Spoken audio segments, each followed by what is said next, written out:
following stunts were performed by professionals. So for your safety and the protection of those around you, Paramount Pictures and MTV Films insist that neither you nor your dumb little buddies attempt any of what you are about to see. My name's Owen Blight, and welcome to the road to Jackass Forever. Welcome to this What Do You Want to Watch special, where we're discussing the Jackass franchise in the lead up to Jackass Forever. Forever. I feel like there should be an echo after that. Forever. That's fine. My name's Owen Blight, and joining me is my co-Jackass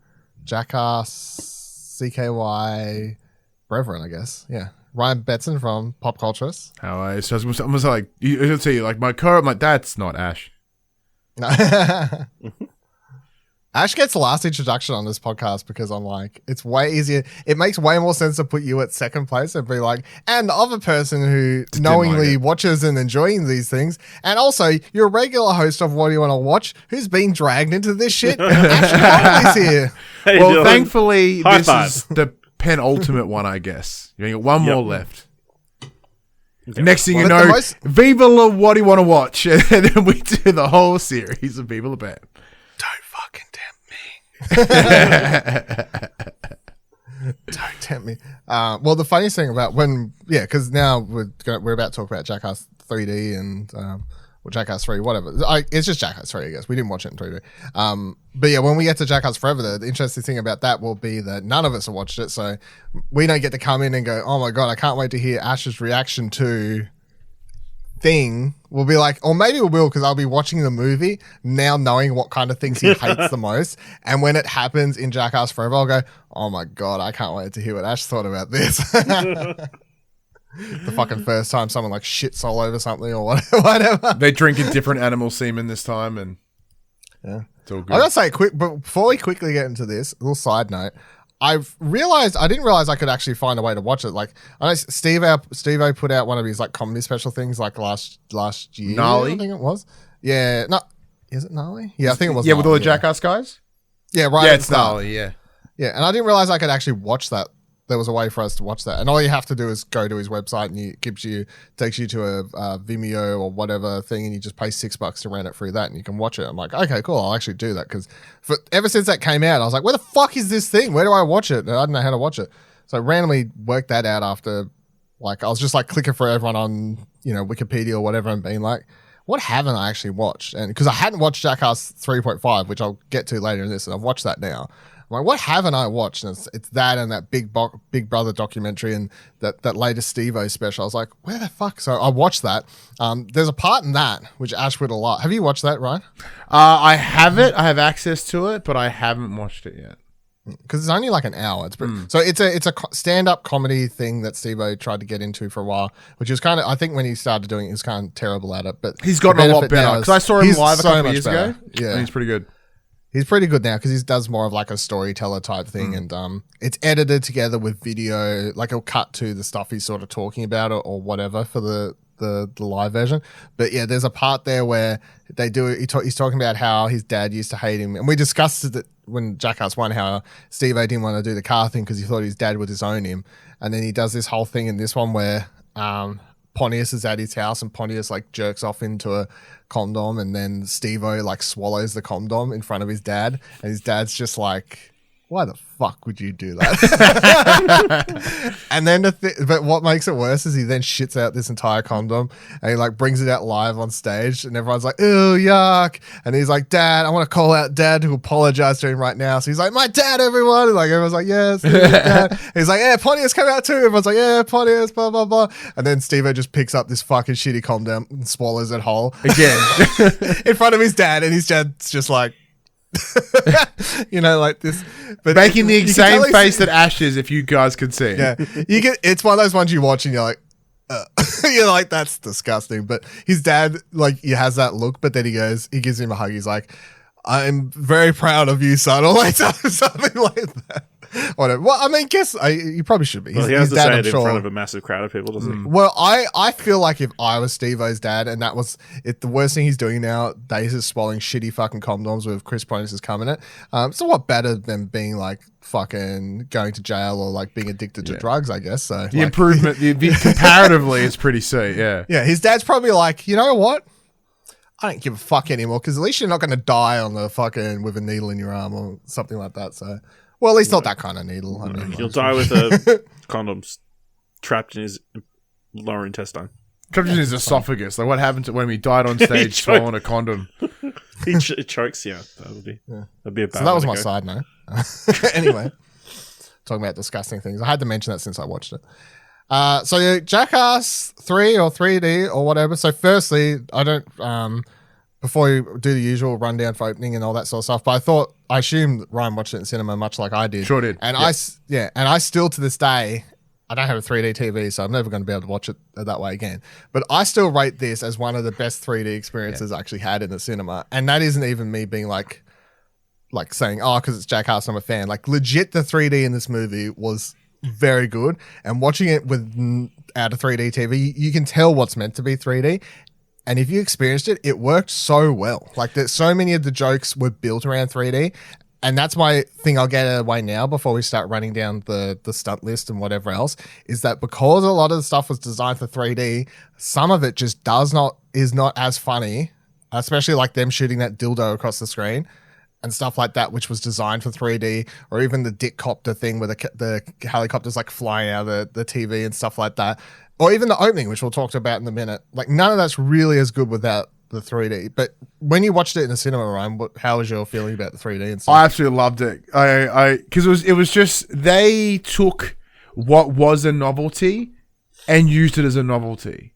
Like, because when we're seeing like Avatar and all these movies that are trying to take it super serious, this is the new way to watch cinema. And it's like, hey everyone, it's a dick. I'm like, all right, this is it's my kind of shit. It doesn't take itself too seriously. It uses it purely because good. I find that like 3D worked in two different ways: when it creates good depth of field, or when it had shit come out at you. And like I found that with this, they used a good mix. That was unintentional, Ash. I'm sorry. Where like some things would come out, and then in other shots it would just add that depth. And I felt that it kind of used the spectrum of 3D correct usage well. And of course, it was just funny. Like even though me with my poor eyesight, and I had to like sit glasses over glasses and have a really tough time, I'm so glad I went and saw it. I remember seeing advanced screening for this at the time, and I was just like, really? I gotta go again. And I went again like when it came out a week later. Nice. I only saw it once, but I kind of regret not going to see it again now, since there's no way that I'll ever see it that way again. So I still have it on 3D Blu-ray, because I bought the pack that came with both. So one day, if 3D TV's ever... No, they ain't coming they're back. A relic somewhere you can buy for like $100. Yeah, I'd be like, cool, buy that and some shitty glasses. I'll be like, it's like a VCR TV, like big CRT glasses, the big CRT, dense ones. Ash, do you feel like you've missed out by not watching it in 3D? A little bit, yeah. There are obviously moments where I'm like, oh yeah, this is something that would play better in 3D, or like that they've done this shot to like for 3D. And I feel like that's why they had so much slow motion as well, just to get that the depth effect that would have looked cool in 3D. But I think it's also someone gave them a phantom cam. They're like, okay, yeah. I'm pretty sure that's the reason the movie happened, is because they were like 3D phantom cameras. All right, look at the funny shit we can do. Like, I just don't think it would have happened without Knoxville and Tremaine being like, this shit's funny. Like, what can we do with these? Slap people with stuff in slow motion and whatever else. So, yeah, totally. So my overall, it's weird. I rate the movies differently. I'd give watching this in 3D a higher score than what I would give watching it without in 3D, if that makes sense. Like I enjoy this movie. It's not as good as 2, and that's because its reliance on 3D means that I just don't think it's as enjoyable to watch just as is. Rather than, I think if I could watch it in 3D, it was I enjoyed it more than 2 when I watched it in the cinema in 3D, because that was the most fun that way. I watched it in 3D one other time, because I do have the 3D Blu-ray. My dad had the 3D TV. So I did watch it at home in 3D as well. Wow, Mr. Moneybags over here. He won it. Oh, okay. Hey. Won it. Yeah, won it. He's like, hey, check this. What happened? Sweet. What happened to it? I think he still got it. I love the idea of like, check out So this you sweet literally 3D TV. can watch it in 3D. I don't know where it is, but I know he's got it because he didn't chuck it or anything. But he upgraded to a 4K TV, obviously. So It's like, hey, check out this sweet 3D TV that I won. Hey, I know what you should watch in this. And your dad makes the same Ash/Steve Burr's dad disappointment face. You're like, fuck. I had that, and Nitro Circus was in 3D. Oh, yeah. 3D movie. Yeah. So yeah, just got all the three. I just got 3D teleported related. back in time. Holy shit, I forgot about that Nitro Circus movie. That Nitro Circus movie is pretty good. It's- by the way, it's pretty good. It was quite fun. So, shout out to the one Nitro Circus member in this. Oh no, that was three. Was it this or Pastrana three? and Street Bike Tommy. Yeah, and they're stuff all. are there, and- Yeah, exactly. Yeah, because that's all when they start hanging around and whatever. All right, let's get into the actual movie. So obviously, it opens with a Beavis and Butthead skit to introduce the 3D technology. It's funny. They have what's his face? Mike Judge, but I don't think he's only a 3.5. Or is he in this? He rocks up in 2 as well, from memory. Yeah, but they don't introduce him. I don't No, think, do he's they? just there. I think he's in the He's just credits. there. It's just there. Yeah, he's just there. Yeah. And then the opening sequence of this movie is everyone lines up in a color of rainbow while an opera version of Jackass theme song Corona plays. Then each member does small stunts while various things happen in slow motion. The opening sequence was, of course, all filmed in Phantom high-speed cameras, which, in case you don't know, shoot at 1,000 frames per second. What'd you make of the opening of this one, Ash? Not as cool as the other ones, I don't think, but I think it was clearly... I think, obviously, watching it in 2D, it doesn't have the same effect. Like, if you had to watch that sequence in 3D, it's like, cool, this is a really good use of 3D, but when it's not, it's like, oh, okay.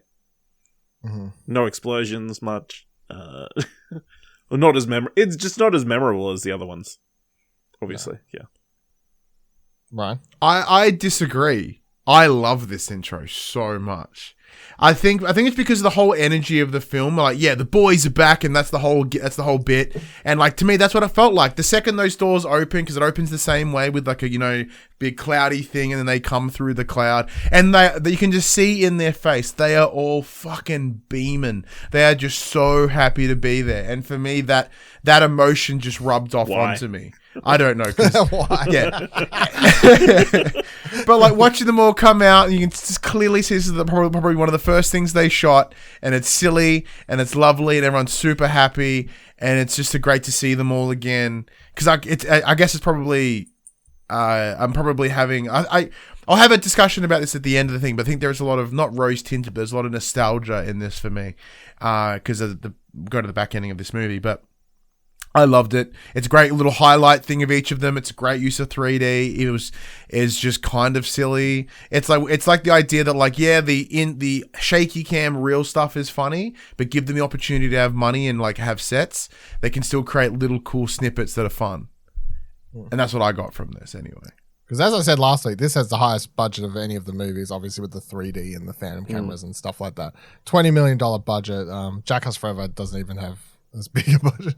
Usually the budgets go up, not down, but here we are. Doesn't mean you can't have a good Jackass movie with low budget. They were making fucking the TV series off $2 an episode or whatever, buying roller skates from a dollar store so Joe Knoxville can attempt to jump a shitty river with them. And plus, I like all the because like one thing that happens a little bit in this movie is there's costumes for everything for some reason, and I kind of love that because even this opening had costumes for everything for no reason, and I think it just adds a little bit of silliness to it.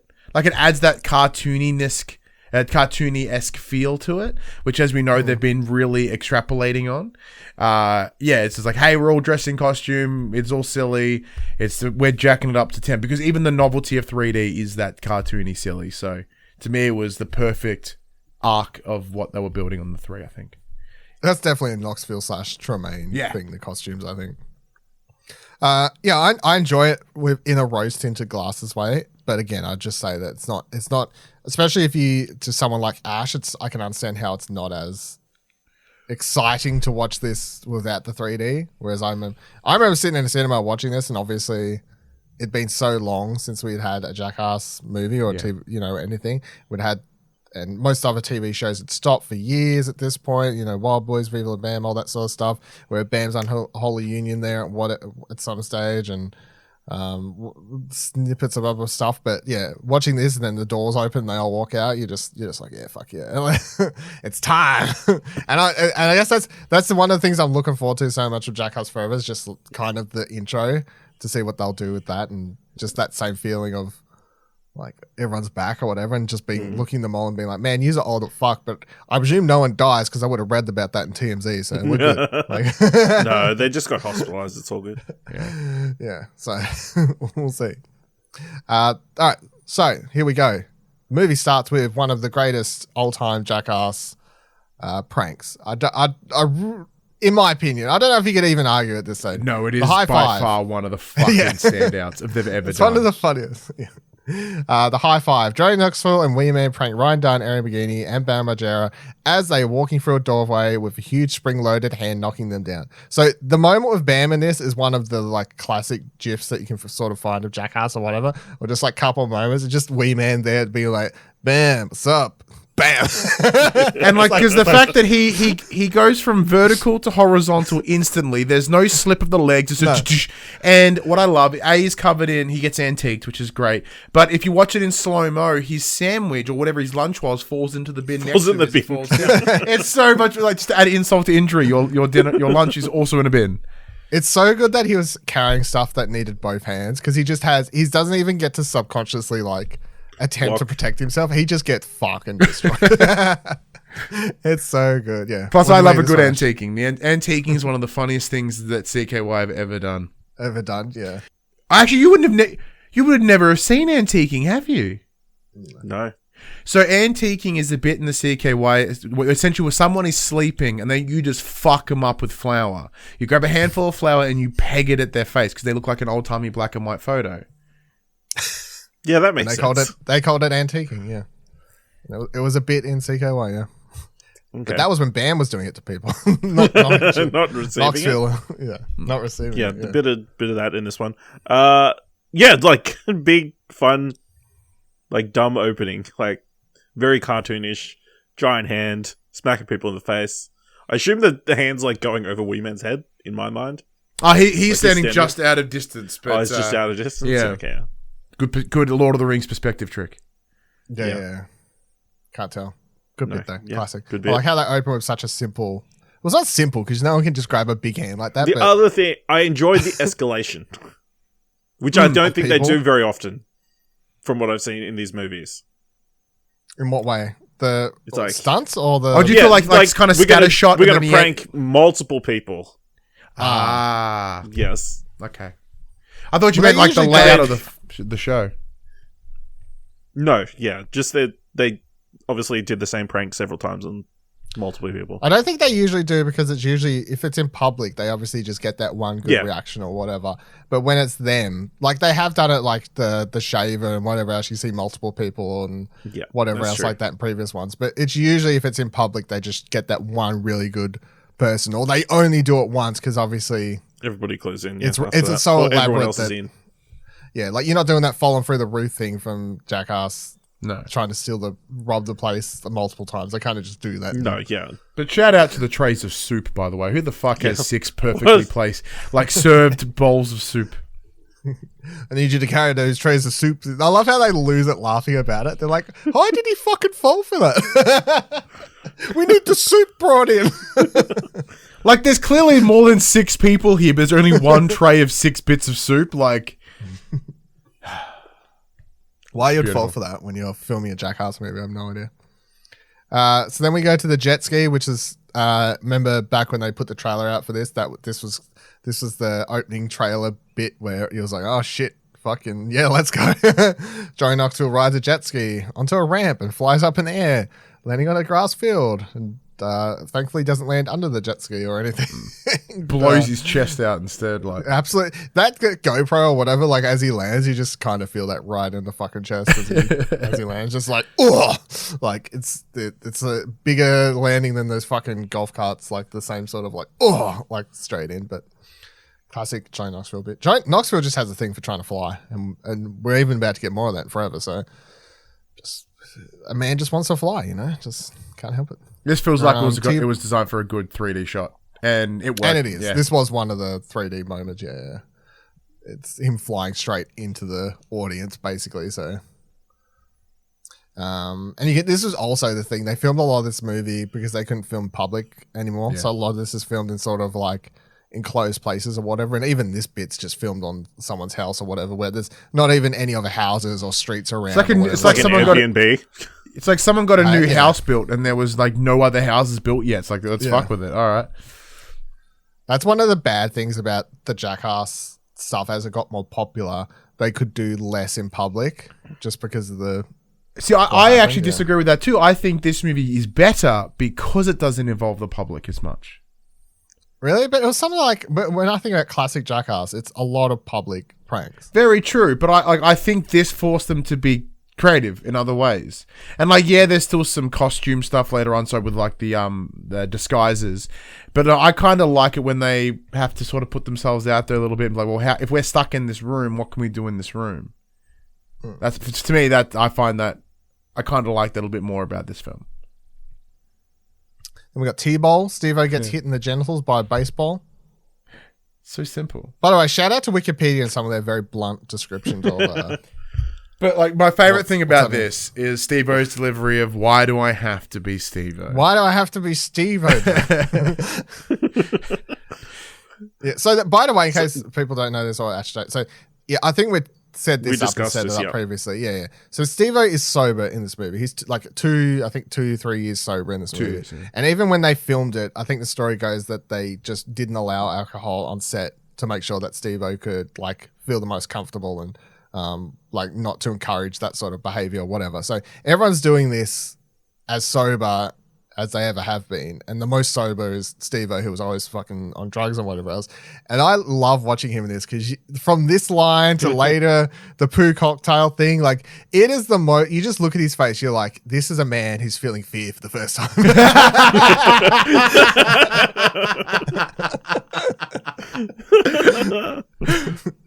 Yeah, there's an undercurrent of like, why are we doing this throughout this film? Why are we doing this to each other? And maybe that's the lack of alcohol. That's, Yeah, and from what, obviously, I don't know if we'll talk about it more when we talk about Forever or if it's a downer note, but obviously they tried to do a similar setup and the rules for filming or whatever for Bam, but it didn't work. Didn't work out that way like it did with Steve-O, but yeah, and they spent the first two, obviously, especially you go back watch the first movie, everyone's drinking. Well, they were sponsored by Miller Lite, like literally, like Miller. They just would ship beer to them. Period. Like if you watch the second film, all you see them is drinking Miller Draft because they just backed up a truck to them and gave them beers all day. Yeah, so it's such a change of pace with this one where it's not even a thing. So. It's funny. It makes it more interesting, but also shows that, they didn't need it to no, not at all. To do what they do. Like it helps. It definitely helps. A shot of something's always going to help you do something. Bungee Boogie, Dave England, Bam Margera, Ehren McGhehey, Ryan Dunn slingshot themselves into a pool while riding surfboards, roller skates, skateboards, and wheelbarrows. And shout out to the part at the end where Preston Lacy fucking comes out like Sacha Cohen Baron in that one film where he comes out the animal's ass. Sacha Baron Cohen? You mean Ace Ventura? You mean Ace Ventura? No, doesn't he do it in that movie too? But yeah, Ace Ventura. Yeah, that's one. Yeah, when nature calls. That'd be Jim Carrey. Yeah. yeah. But doesn't Sacha do it in that? What the fuck is that gangster? No, the spy one. No, Brothers Grimm or something. Yeah, Brothers or something. Gatsby or anyway, Ace Ventura is probably a better reference. Yeah, a less timely one, but a more memorable one. Yeah. Clearly. Yeah, more memorable for 33.3% of the. I love this bit, by the way. Like, I don't know why. It's once again, it's that straight simplicity. Like, yeah, it goes well, but it could also go horrible. And I don't know. I love this one so much. This is the kind of thing I would happily just... Yeah, I would do this now in like a backyard. Yeah. Like this, like it's that right level of safe, silly. Does that make sense? Yeah, this is this right level where the worst that's going to happen is you're just going to fucking get a big bruise or, I don't know, maybe twist your ankle or some shit, I guess. I don't know. But yeah, this is the ones where you're watching and sometimes you're just like, that looks fun. I want to go. And then you see someone eat shit. You're like, Yeah, when Ryan Dunn maybe just not. destroys that the ramp with his shin. Yeah. Well, I mean, the wheelbarrow is probably the part that's pushing it in terms of safety, but the surfboard and all that sort of stuff, skateboard and whatever else, I mean, yeah, it's up there. The Preston Lacy part, I don't know. It's perfectly safe, I'm sure, as long as you can hold your breath for longer than 2 seconds. Then we go to Rocky, which of course has multiple of these throughout the film, but the first one is Bam throwing water and punching Brandon Novak right in the fucking face. These will continue throughout the movie, of course. Oh, shit, these look really good in 3D. Yeah. Well, it was mostly the depth, but the water throw was really nice in 3D. But like, the water always looked good in 3D. Something about the water in slow mo plus 3D, water just looks cool, I think. Like, because they kick in the slow motion really early on in the punch, like it adds this kind of odd, nice tension. Because you're like, oh my god, it's taking so long. He's gonna get wrecked in the face. It's taking so long. It's good use of 3D actually. Like, whether they intended it that way, they just wanted to build tension before you watch Brandon Nova get fucking rocked. But it was good. It's very good. I'm sure that hurts. I'm sure it sucks. Beehive tetherball. Steve-O and Dave England play tetherball with a hive of Africanized bees as a bowl. It doesn't last very long. I appreciate Steve-O's commitment to winning the game before walking away and making sure to get that string and ball victory, all the way around and get that W. But Dave absolutely loses his fucking shit. And my favorite part of this is just Steve-O coming up there and being like, he doesn't understand. The more you freak out, the worse it's going to be. And fucking Manny just walking up and being like, Dave, you got to calm down. The carbon dioxide, Dave. man. It's the carbon dioxide. It's carbon dioxide. Yeah. He's trying to help him. So he's trying to be serious and help him. Dave's just like, ah! Don't get me wrong. I'd be in a very similar position. I'd be freaking, but it's funny. Yeah, no. Yeah, did you like this one, Ash? Or I mean, it was funny to watch, but no, I wouldn't like to have done it. get stung that many times by bees? I like how at the start too. It's like Manny's like, yeah. So if you get stung by over 100, you'll die or whatever. And there's about 10,000 bees here. There's like 10,000 bees here. And Dave's like, there's like 10. There's 10. What are we doing? Like, someone come and like get stung 99 times and run? Like, yeah. So funny. Then we go to the jet engine. Members catch football, serve food, and urinate, among other stunts, in front of a jet plane engine. beautiful. Yeah. It's the kind of thing where like, man, why have people done this before? Like, why haven't people thrown shit from the back of a plane before? That seems like such a good fucking idea. And like, holy shit. Speaking of escalation, like as Ashton before, you can tell where they were going with this because they're like, all right, we'll throw a football. Nut, we missed. All right, we'll throw eggs. Nut, it's not working. Flour, it's not working. Give me a shoe. What do you? Yeah. Like, we need this to slam someone. Give me your shoe. The person who gets fucked up the most though is Loomis. Oh, he gets fucked. He gets fucking wrecked by that. I think he broke it. Yeah, later on something. you see him with like an X-ray of a jacked up shoulder. That was from that. That was from that. Yeah, I think he broke something like his clavicle, his like leg his and neck, straight across his shoulder. Yeah, like a that was just from the umbrella. That was just from the umbrella. Just fucking. Because he just gets absolutely thrown and destroyed. Yeah, so essentially what happens is because his arms get pulled above his head and as he's landed on his side, it's pushed his arm up and then cracked his shoulder, his clavicle. The funny You're thing going to see it happen. Loomis, It's kind of is, fucking gross. Yeah. Loomis was like a like hang around the crew kind of dude. Like, because people don't know, like he's a musician. Like he's a legit musician. Like I can't remember his band or whatever, but that was what his thing was. But as the movies progress, and you see it in some of the other stuff as well, where he hangs around like Wild Boys and whatever else. It's like as these things progress, as he more hangs around, he's like, I want to go, and I want to go. You know, like it's that weird just thing of watching people do the shit enough that you're like, I feel more comfortable hurting myself too now. I'll have a go. Yeah. So then we get to, would you mind watching my dog? Preston Lacy walks into a convenience store asking for a man on the street to watch his dog. Wee Man walks out of the convenience store with the same clothes on and walks off with the dog. Again, it's a Looney Tunes skit, or it's a cartoon skit. So yeah, classic bit. And they've used this same idea so many times, but it's still not it's still not funny because they change up how they pull it off. They do it. Yeah, making Wee Man look like small Preston, genius. Yeah. Like how did I think about it until this time? Like it took him 3 movies. Yeah. Then we got Roller Buffalo. Johnny Knoxville roller skates through a buffalo ranch. Man, that Roger Allen Wade song fucking slaps. Like it's so good. Again, you know, all Johnny Knoxville did was listen to that song and go, yeah, but why don't I? Yeah, like. But it's also the pink cardigan with the big logo on it. Like I would wear that shit. I love it. Committed, and then he gets wrecked. Yeah, and he gets absolutely wrecked. I think he has a fucking thing for balls. Like he just signs up every time. I think because I'm totally in. It looks intense, and no one ever wants to do it.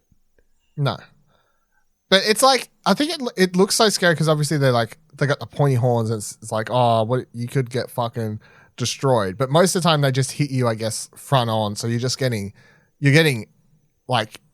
fucked up, but you're not going to get like you get rocked, or whatever. But you might get trampled, you might get stabbed. Like it's not fun, but it's tolerable. But yeah, there's always good results of bulls. I guess that's the thing. And we'll come back to bulls. So I mean, it's fucking Pool Volcano. I presume Ash's favorite skit in the movie. Dave England's butt is in the center of a miniature forest and is shooting up feces, symbolizing a volcano. 3D. In 3D, which I'm so disappointed you didn't. Oh, this was an experience in 3D, let me tell you. So did you see it coming, Ash, or? No, I did not. Okay. And by the time you saw it coming, it was too late? I'm like, okay, yeah, I get the joke. Yeah, it's one of those things where you're like, what the? I don't get what they're doing. And then, oh my God, yeah. It's such a step up from the other one where it's like the miniature toilet and they just shit on the miniature toilet. They're like, oh, that's hilarious. What if we do like a full paint job on your ass? I mean, the most impressive thing is that obviously you get the paint job, getting the scenery right, but like the upward trajectory of the force that it comes out with. The force that comes out. But I also love that Dave England's just like crammed under that table on a roll of fucking bubble wrap. Like it's all this elaborate setup up top, but he is just smooshed in there. Yeah, on a fucking $2 chair. Yeah. Not even a chair. It's literally a giant roll bubble wrap, and then just like push him onto it. It's good because obviously the same bubble wrap they used to do the fat fuck skits later on. But like, gotta save money where you can, you know. Spend them all on the cameras for this movie. Midget bar fight. Wee Man has a bar fight with other characters the same size as him, such as gangsters, policemen, and paramedics. This is a weird, silly skit, isn't it? It's beautifully dumb. Because like I never saw it coming when they're like, and then another little dude comes in, and I'm like, okay, this is kind of funny. And then the little policeman comes in, then little ambulance people come in, and they try to carry them on the stretcher, and it doesn't work. It's beautiful. Yeah, my favorite part is when that one dude like drops the dude on the stretcher, and he just goes, fuck it, and then he walks out. Look at bad enough. No, fuck this shit. Like Jackass people paying me $12 an hour over here. What do you think of this one, Ash?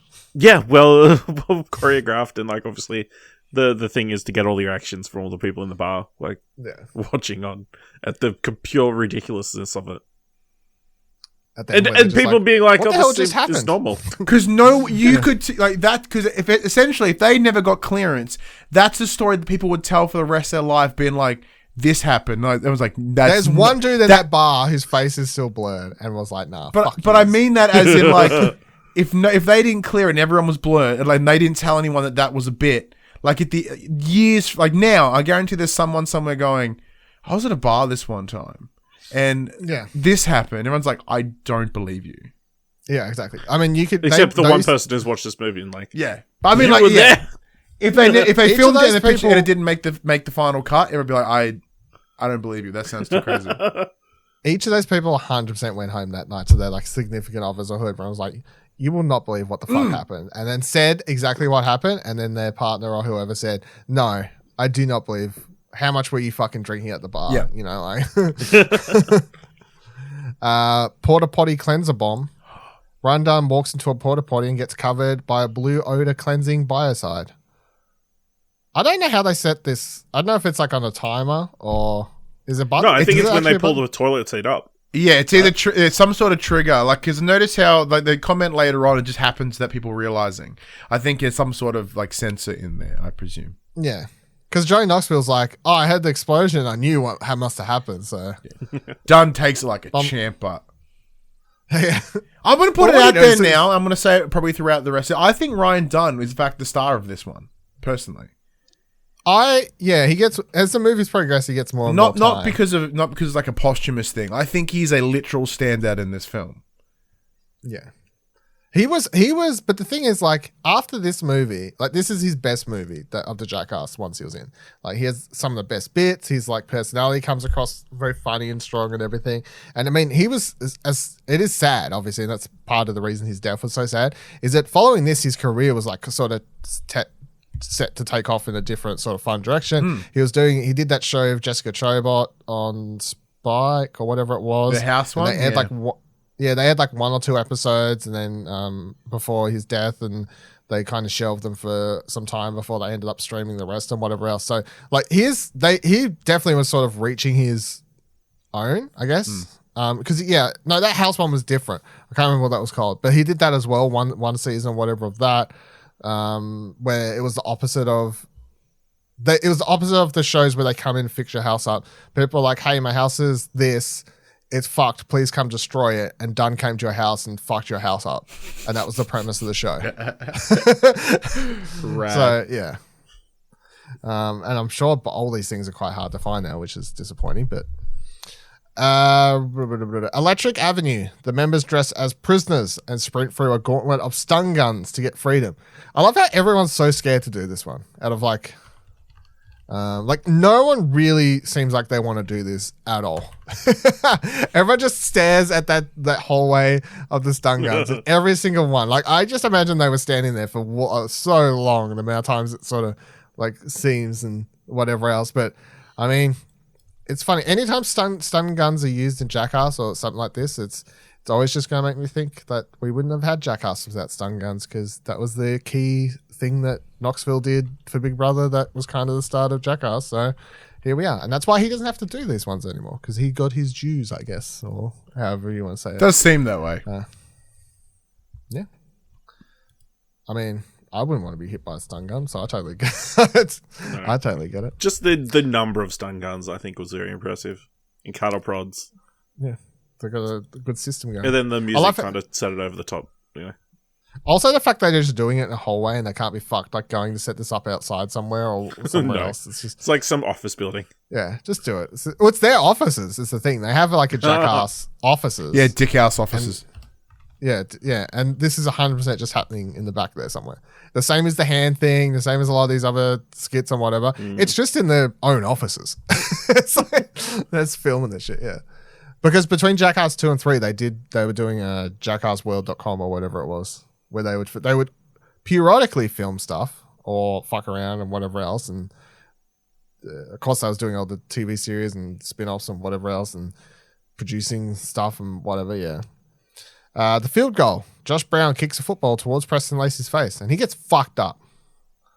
He gets absolutely destroyed. It's like right on the worst possible place for that. Monstered right in the chin. Yep. And you can tell Preston's like shook there for a moment of like, ow, like, you feel bad, but then he's okay. He plays it off. And I think he's the oldest one too, or I think so. I think he's actually the oldest member of the Jackass Crew. A couple of years. I think he's like a year or so older, a couple of years older than Knoxville. So, Super Mighty Glue. Yeah. Bam Margera glues his hand to his dad Phil's chest and Preston Lacy's chest and rips off their chest hairs. Ryan Dunn glues his butt to Phil's back, while Bam Margera's glued hand is holding Ryan's beard. Wee Man and Preston Lacy glue their bodies together in a 69 position. This is all walking down a supermarket going, Super Mighty Glue. Yeah, fucking right. We'll see about that. And here we are in Bam's house. Or it's actually in his parents' house. It's his old house that he gave to them or whatever the fucking deal was. But how'd you think of this one, Ash? Amusing, although it's hard to... I think the worst one's the Wee Man and Preston. Like, glued straight to each other. It's like... At least it was like hair or whatever, like... But no, when they're pulled apart, it's just layers of skin. It's like, ugh. Well, it's not the strongest glue ever because they did get pulled apart, so... You know the other thing that... What was the thing they said they were going to bring out? Was it the stun gun? They made them... Yeah. He's like, I'll go get that stun gun to like separate you or whatever, and they just separate themselves. But watching this, it made me think of something which we haven't seen in any of these because they used to do it in... It was in the CKY stuff. Do you know that the Flying 69? Oh, yeah. Right? Yeah. So that was something I haven't brought up because I haven't seen it and stuff. But the Flying... So me and my friends used to do Flying 69 all the fucking time. Like me and one friend could do it. Could do the Flying 69. So for people who don't know what the Flying 69 is, I'm about to explain something that's utterly ridiculous. But it's literally you go into a 69er position, but you do it where one person like stands there and gets ready to catch the other person, and the other person runs up and does like a 180 jump in the air, and then you land in a 69er, and then of course you proceed to pretend to fillet each other, suck each other. So it's like a reverse Hurricane Runner. It is, but it doesn't have the next step. It's just it's like it's an attempt of a Hurricane, but it becomes a styles clash almost. You know, it's we don't finish the styles clash. Yeah. So. Well, you could. That's the ultimate end of the 69 right there. Yeah. Lay it down, you know. It's like it's a trust test too, because if the other person fucks it up. So we used to do it at school all the time, perfectly fine. We fucking had it down so well. And we'd only ever do it on grass, of course, so if we accidentally dropped me, it'd be fine. We did get drunk one time and was totally like, we'll fucking do it, it's fine. And I fucking like jumped, did the 180. Of course, he didn't catch me. I landed directly on my head. I was like knocked out for a couple seconds. Woke back up. I was like, what happened? Oh man, sorry, dude. Sorry, bro. You alright? I'm like, I think I just passed out. He's like, oh, you were knocked out. Like being knocked out while like fucking super drunk at the same time. Yeah, we never tried that. But we would do a lot of the hard, you know, the big running double fly kicks. Like you stand there out of nowhere and just get obliterated and like you put your spine out for a little while. That was good fun. This is my one friend who would do all the party boy stuff as well. So we were like very much like we'll do the Flying 69 and stuff, and that's totally fine. Got this. I'll do party boy. Actually, that reminds me. We was at a fucking school carnival once, and I had someone do the like drop kick me off the edge of a cliff, off the edge of like a steep hill. I was like, run up as fast as you can, drop kick me, and I'll fucking fly down this. And then the teacher comes up and tells that person off. I was like, no. I asked them to do that. Like, they don't need to be in trouble. It's fine. Dildo bazooka. A dildo is shot from a gun and filmed in slow motion. Perfect description, Wikipedia.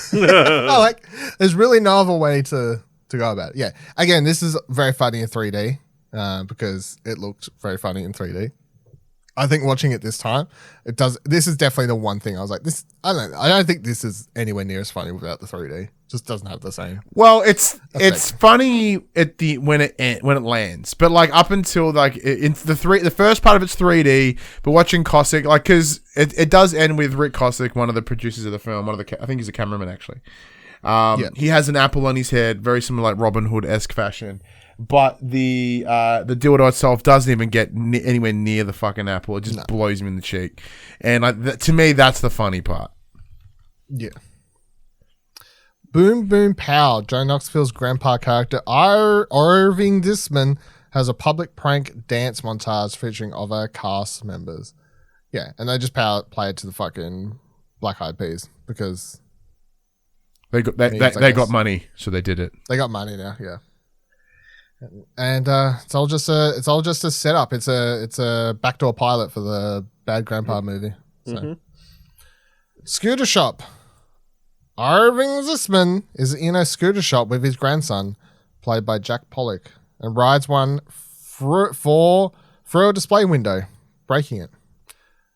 Very funny bit. Well, why are they leaving the keys for these scooters around? I don't know. I don't know. Unless he got it to test, and they just don't show. It's like, oh, can I hear what it sounds like? Or at least one of like maybe the store manager was in on it or something. If they're blowing apart someone's window, I imagine at least someone knew of it. Yeah. Yeah. It's fucking great though, and I just love that then where he just like gets up and is like "fuck yous" or whatever, and he runs off with the scooter. Yeah, goes off with the scooter. Good shit. Love to see it. Pontius the Barbarian. Chris Pontius's chin, dressed up as our barbarian, faces off against scorpions. This is one of those ones where it's very funny, and Pontius is 110% committed until he's not. And he's like, "Fuck this shit." That might be funnier than the actual bit. Yeah. It's like he's usually so like into whatever he's doing and totally fine with it and whatever. But this one they actually show him being like, no, fucking like sucks, man. I don't want to do it anymore. Like, but then it's like, well, what did you expect to happen? Yeah. Yeah, which is true. Like, he's like, I can't remember who says that. Yeah, like Steve or something. Because this is another thing with the lack of alcohol. Last movie, he had a snake biting his penis. Mm-hmm. He was perfectly fine with that for the most part. Hmm. Not scorpions stinging his mouth though. Not scorpions. Well, I can understand, like that's the money maker. Yeah, that's what they say exactly. It's the money maker. That's 100% true. Pilates slingshot. Johnny Knoxville gets hit by an exercise ball flung by a slingshot, and Johnny Knoxville proceeds to eat shit. Yeah, get a sore face. Sweatsuit cocktail. I'm sure another one of Ash's favorite skits from the movie. Preston Lacy is exercising while covered in a bag that's connected to a tube, pouring down the sweat into a cup. When Preston is finished, Steve-O drinks the cup. What'd you think of this one, Ash? I mean, it just didn't work, did it? They tried. They're struggling so hard. He has to squeeze it out, Yeah, people don't sweat as much as you think they're going to sweat, or at least not in a way that you can easily bottle bottle the sweat, but he has to sort of squeeze it out of his nether regions. But we get there, and you get the ultimate moment, which is what's the end result of any of these skits has to be someone vomit. Drinks something and fucking vomits everywhere. And then, what's his name? Lance Bangs. Yeah, Lance Bangs just for some reason continues to film this stuff, even though he knows he's just going to spew, and I guess that's part of the joke at this point. It's a good bit. Christmas tree. Johnny Knoxville, Juka, and Jarpy from the Dudesons are on top of a large spruce, or no, it's a fucking tree, but sure, as it's chopped down. So this is when they filmed for a day or whatever with the Dudesons out in the snow. I presume maybe they went. I don't know if this is actually in Finland or if they're in America at this point. Who fucking knows? But the Dudesons appearance. Have you ever seen the Dudesons, by the way? So I'm going to say that's a no. Yeah. Okay. There we go. They're the Finland version of Jackass. Well, not on purpose. No. Yeah. What did you make from the very quick impression of the Dudesons? It's fine. Yeah. I love the Dudesons. Funny idea. There's some fun-loving dudes. They have a more innocent energy to them compared to, say, Jackass. And I think, I don't know. I kind of want to go watch them again because they're just so, like, charming and happy-go-lucky and chill. Let's go watch the Dudesons movie now. Yeah, I'm going to go watch that now, I think. There's you see it in the movie because the movie's sort of like made up of the first season or first two seasons or whatever the show. But the funniest thing that they always go, which one is it? Is it Japa or I can't remember. The bigger one, Ash. They tried to film Yappy. They tried to film this thing at one stage when they were younger, when they were I guess like 18 or whatever, and they tried to film a thing where he was going to fight a bear. And by fight a bear, I mean fight a real life bear. And he got his thumb bitten off. So now they do this recurring bit about how he's a dumb motherfucker because for some reason he thought he could fight a bear, which, in case people don't know, that's never really going to work out in your favor. Pin the tail on the donkey. Ehren McGhehey plays the game with a real donkey. And the funniest part of this skit to me is the part they all make fun of him for at the end there, where he's got such shakes that he is doing a weird fucking dance or little skip hop thing, shake thing as he approaches the donkey. But and bam, and everyone in the background's just like, like what didn't even get the tail on there. Yeah, I mean, fucking failure. He should have tried again. Yeah, exactly. Damn right. But like that solid, like, you know, when he gets hit. Yeah. Like, whether it's once again like last week, is it Foley? Yeah, in this I'm pretty case, sure I it's don't like think Foley, it wasn't. Yeah, this one may have been, but it was very good. There's definitely stuff where they've like sort of it's like creative license. It's like and again, I don't really care because it's like they're actually doing it, so who gives a fuck at that stage? It's like you want to make it sound a little bit better. I don't really mind. Rocky 2. Bam throws water and punches Preston Lacy in the face. Eat shit. The Blind Side. Eric, Ange, and Jared Allen, 2, I presume, famous football players. Correct. Play football against Johnny Knoxville, Wee Man, and Preston Lacy. And Johnny Knoxville gets... And Sean William Scott's there just because of Dukes of Hazzard. That's true. Sean William Scott yeah. is there, yeah. Because what movie did they Dukes of Hazzard. That's right. Yeah. I remember going to watch that in the cinema, right? When I was... So I think that came out when I was like grade 7. Must have been. Something like that. And one of the friend I went with, his mother, when she looked up the trailer for what we'd watching, she typed in, and the first thing that came up was the Jessica Simpson video for These Boots Are Made for Walking. And apparently she watched that and was like super angry that her son and I went and watched this movie, which she then, off that music video with Jessica Simpson, was like, well, you're watching porn now. So this is just not acceptable. And I think she thought that was the whole movie or something. Well, I didn't hate the movie, but like if the movie was all that would make the movie better. So like I like the version of your mum's your friend's mum version of that film may be better. Shout out to her, Joan. I don't remember her name. I don't even know her name.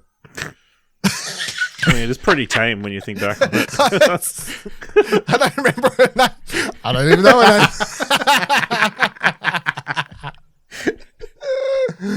Fucking hell. That was good. That was real good. Will the Farter. Fart party tricks with Will the Farter.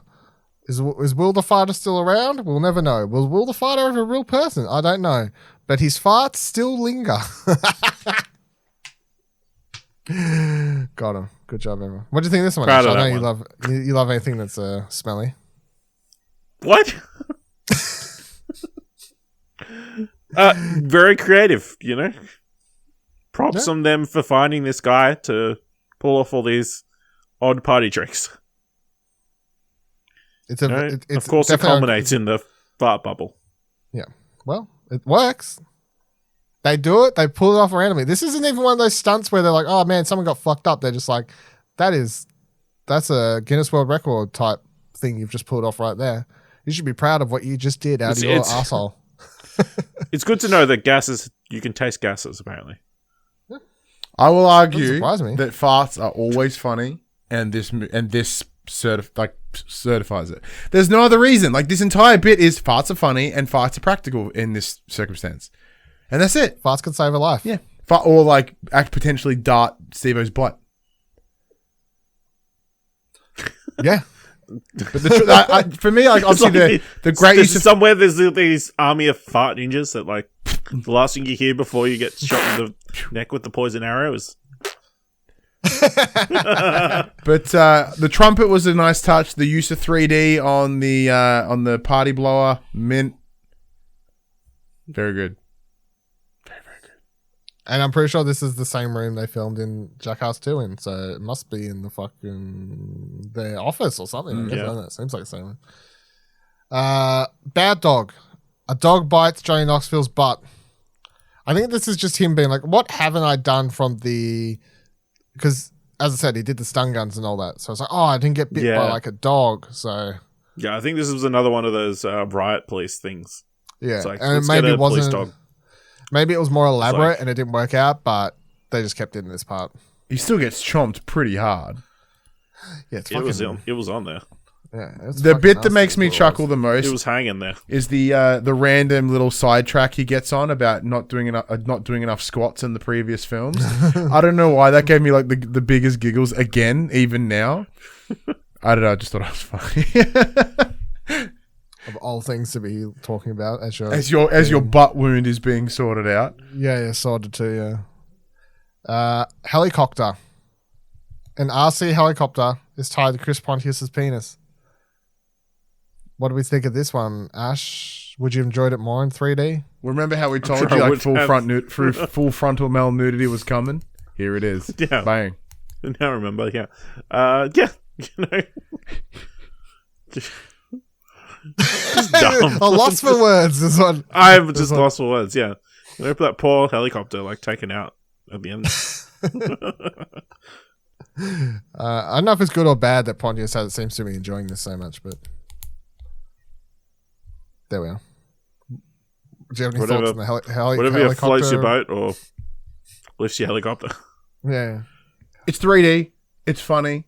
I kind of it is interesting. Like there is a lot of like penis usage in this film. I think as they've got more comfortable, and I think it's weird line where it kind of fits within progressive. Whether is it progressive or is it them being like, everyone's kind of secretly gay? Like, is that like where are they going with it? Like, because like it does have that like 2010-ish sort of feel to it of being like, you know, dicks are funny because you're gay.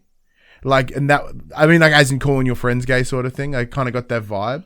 So although I still found it funny, I did kind of wonder at the end as they hold this giant bowl of like dildos. And are dildos still a novelty? Are they still a novelty fun thing? A penis is still a novelty fun thing? I guess they are. That was a weird sentence. That's a weird question to ask everyone. Yeah. I think penises Clip will always be a novelty fun thing. That can only be used for and against me. The dildos or that clip, all the dildos. Both options are available. Yeah. Yo Novak, Bam Margera surprises Brandon Novak with a slingshot to bowl to the face.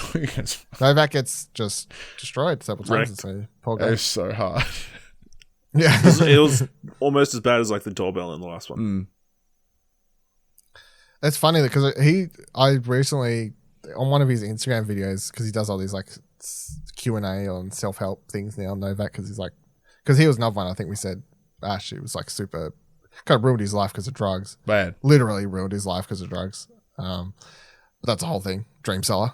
In the first movie, there was a thing on his Instagram like a week ago, and I watched where he's talking about the Jackass 1 stunt where, you know, flies down the house through the snow on the fucking boards or whatever and breaks the door. And someone asked him about that, and he talks about how he was kind of disappointed when they filmed it originally and how fast it was, and no one's going to be able to tell it's him in the movie, and like he really wanted his face to be there so he could tell his friends like, look, I'm in a big movie. But then he said like someone came up to him and was like, oh man, I could tell it was you because your shirt comes up at the end and I could see a dream seller tattoo. He's like, oh man, I've made it now.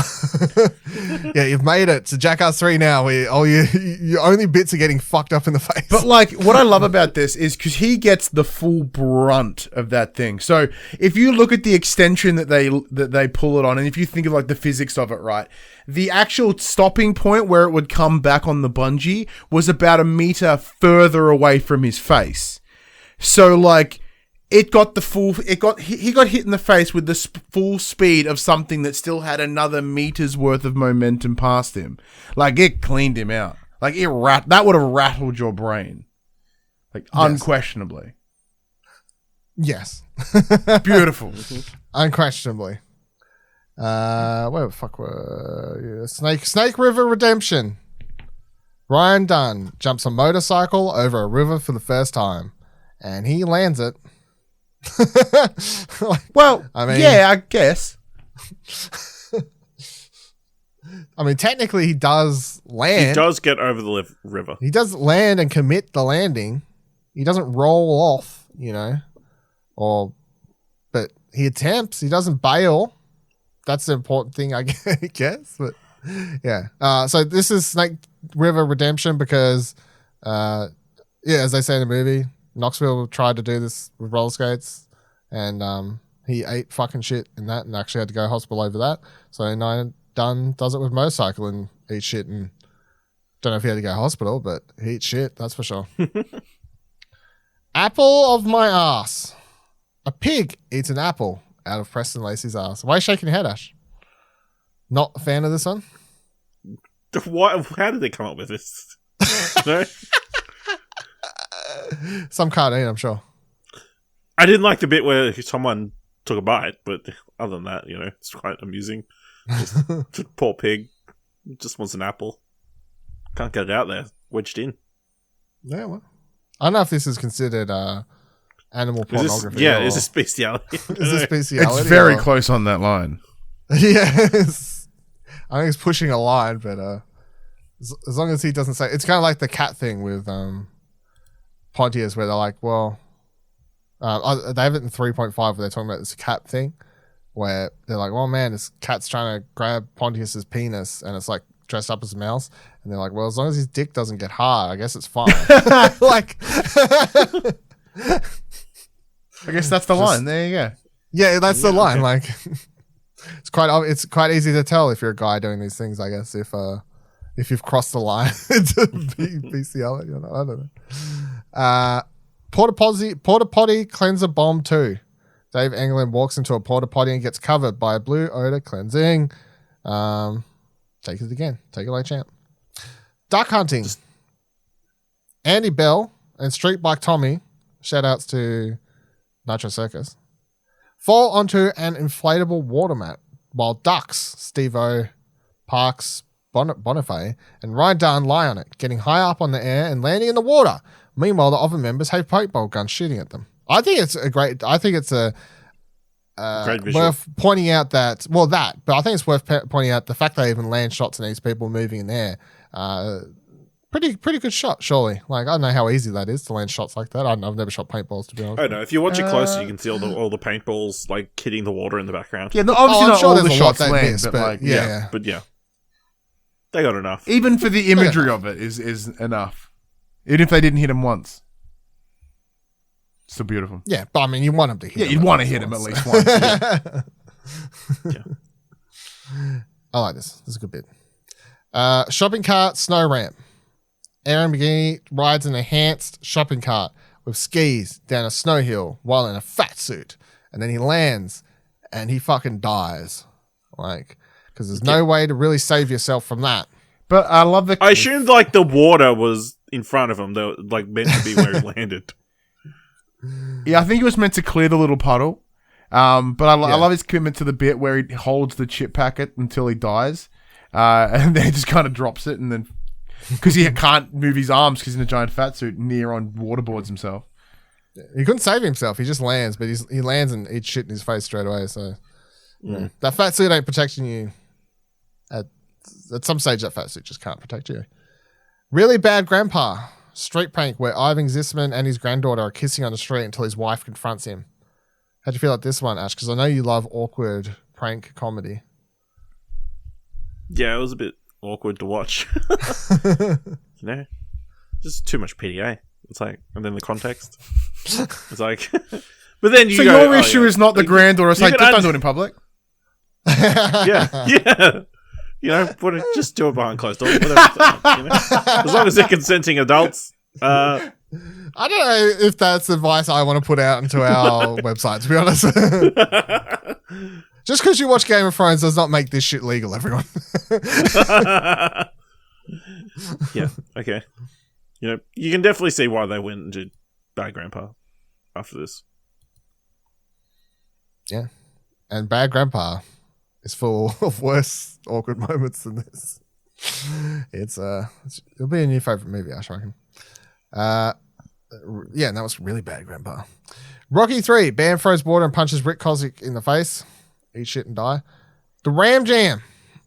Steve-O and Ryan Dunn play brass instruments while a male sheep rams into them. The idea here is that apparently you play music to it and it calms the ram. It does not calm the ram. No. That thing's fucking so aggressive. It's ridiculous. I mean, maybe also, it was, I love how maybe it was a little stuck. bit calmer, but it was so not calm that... No. My favorite part is just that Steve-O gets stuck on the way in, just to prove that they filmed this once and they were like, nah.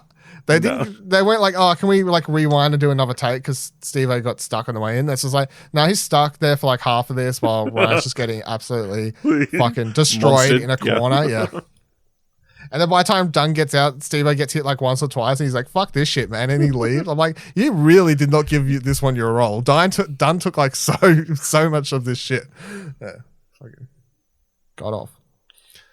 Buckethead golf. Johnny Knoxville puts a golf ball to the wall, making it bounce back at his Adam's apple. So they're using like a little squash court, which. Like, I don't know, buckets are good helmets, I guess. And it's the only spot that, like, really was unprotected. It's like, what do you think the percentage chance of this happening even is, really? Very low when it could go anywhere else in that room.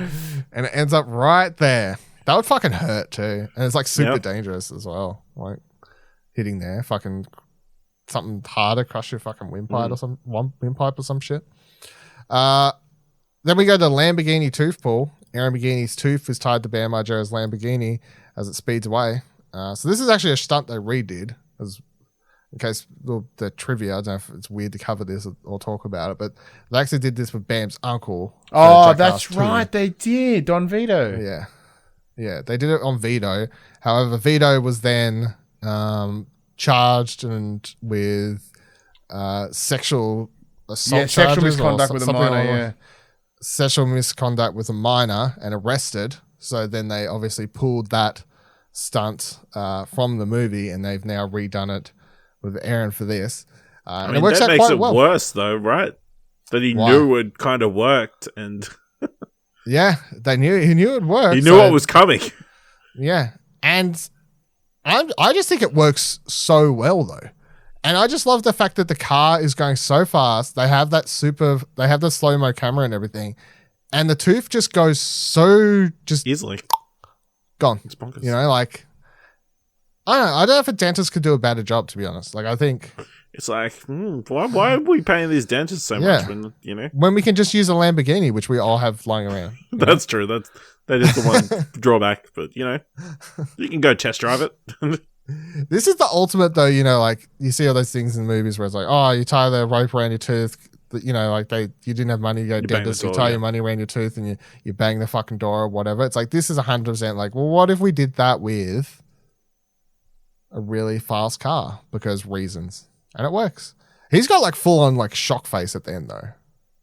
Yeah, like that is legit shock. Like, because you can see his reaction, like, that's nuts. That was fucked.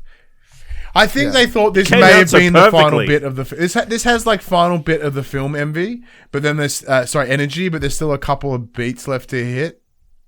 And so I was wondering whether Ehren thought he'd be, you know, the final billing on the finale, movie number 3. No. I always wonder if I actually don't know if they ever tell people what the final stunt is. I guess they wouldn't until they get to the editing floor, possibly, but yeah.